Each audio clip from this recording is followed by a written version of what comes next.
Jared, congratulations. Big weekend for you personally.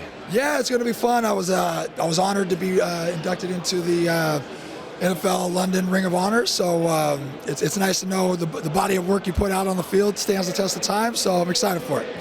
This isn't the first time the Vikings have invaded the UK, and I'm not going back to 2013, but it goes a long way back. But let's go back to 2013 when the Minnesota Vikings first came over in a regular season game. Obviously, they played in 1983 in a preseason game. But you were part of that 2013 team at Wembley, and Adrian Peterson, my goodness, he absolutely lit it up, and the Vikings stamped their mark on London. But here we are 11 years later, and here you are as an ambassador for the Vikings.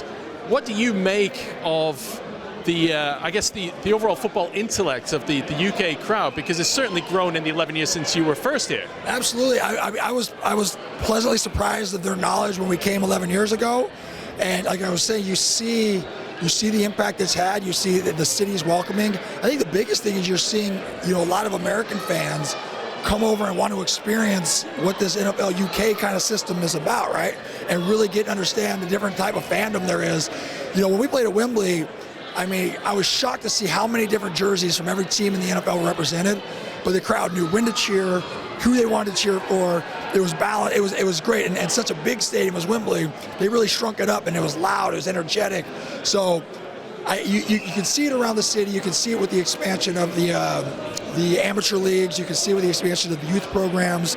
And not only that, and now you look at what started out as an NFL London program so many years ago has expanded into Mexico, to Brazil, Germany. So I think the NFL has done a great job of growing it. I think the UK especially has embraced that model.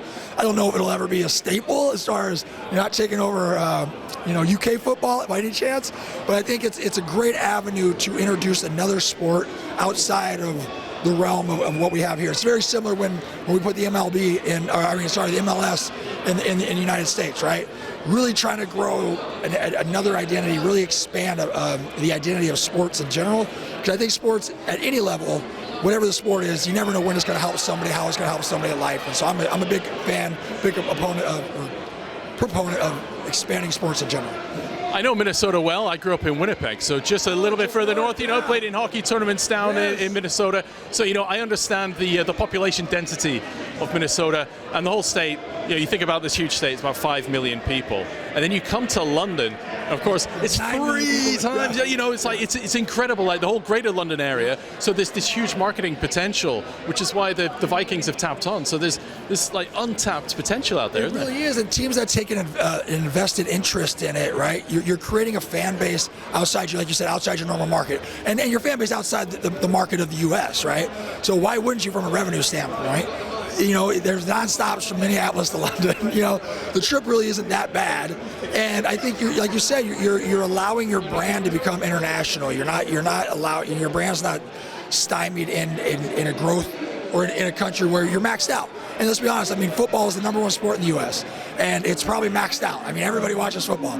So to have an organization, put effort and energy to making it feel like a home game when they come over here, even if it's once a year, once every other, however often it is, but to expand that reach, it's really smart. And again, like you said, there's not every team's doing it. And so for the Vikings to take that challenge and to put that on their shoulders and say, hey, we want to be a part of the future of where the NFL is going and have our brand at the forefront of it, says a lot about our ownership, our front office, and again, just their partnership with the league. Another thing that's going to help is having a winning team. And look, they're coming into London 4-0. How good is this team, man? How far can they go? To be honest, I think we're all a little surprised, right? We'd all be lying if we said we weren't. But I think what you're seeing is the identity of the team come out, right? You're seeing Brian Flores' defense fast, attack mode, right? You're seeing the brilliance of Kevin O'Connell with what he's taken with Sam Darnold, who's been shook up everywhere he goes. He came here, he's given him confidence, he's helping him focus on the small thing.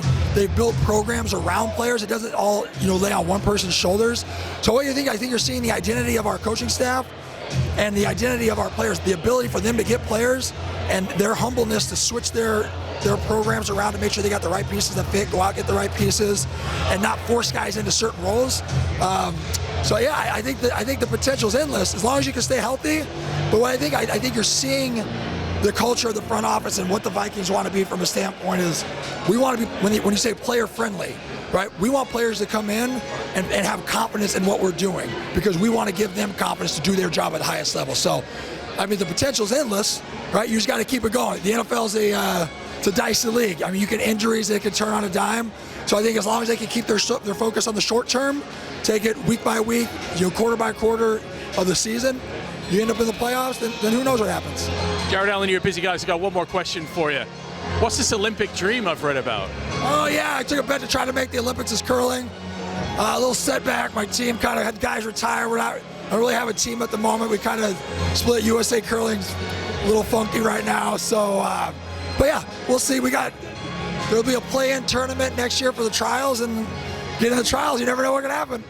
Well, good luck, and hopefully we'll be talking in Beijing at the Winter Olympics. Yeah, that'd be pretty cool. We'll see.